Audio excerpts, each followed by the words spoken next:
So for travelers sa Japan, you have to find yung mga elevators. No, kasi dito parang three stairs siya. But kung magaan lang yung dala mo, okay siya. So dito, find an elevator, you have luggages. Otherwise papawisan ka ng walang 7-Eleven kasi I asked yung kwan doon, yung worker. Sabi niya wala mong 7-Eleven dyan. Baka dati meron.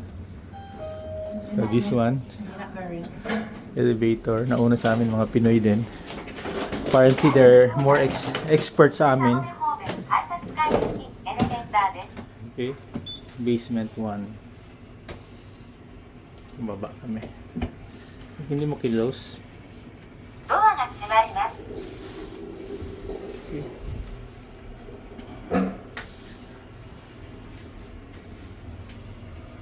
Lost Pinoys.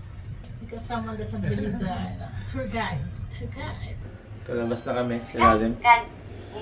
Ensure you have sufficient time sa mga biyahe. Kami we have 4 to 5 hours. Kaso Asakusa line tayo. Ito. Shinjuku tayo, Asakusa. Ha? Ito? Asakusa line. Sure ka? Ha? Ang Asakusa? No, ayun. Every station mayroong ganito. You have to load your card. Asakusa tayo? Mabili ka ng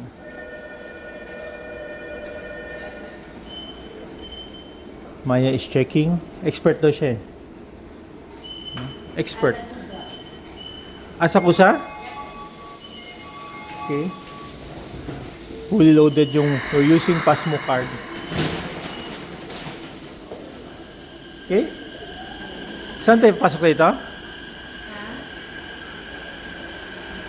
Sure ka? Ay, yung Asakusa na, baba doon, no? Nakalagay, oh. Number 2. Ito. Ito yung subway. Where yung directional map. Asakusa. Ito na, kakargahin na talaga to. Ha? Basement 2. Yun, doon ba wala doon? Sa elevator na yun, may walang basement 2? 75 meters, oh? B2? Check ko dito, ha? Kung Asakusa. B1. Elevator to surface. Oh. Wala.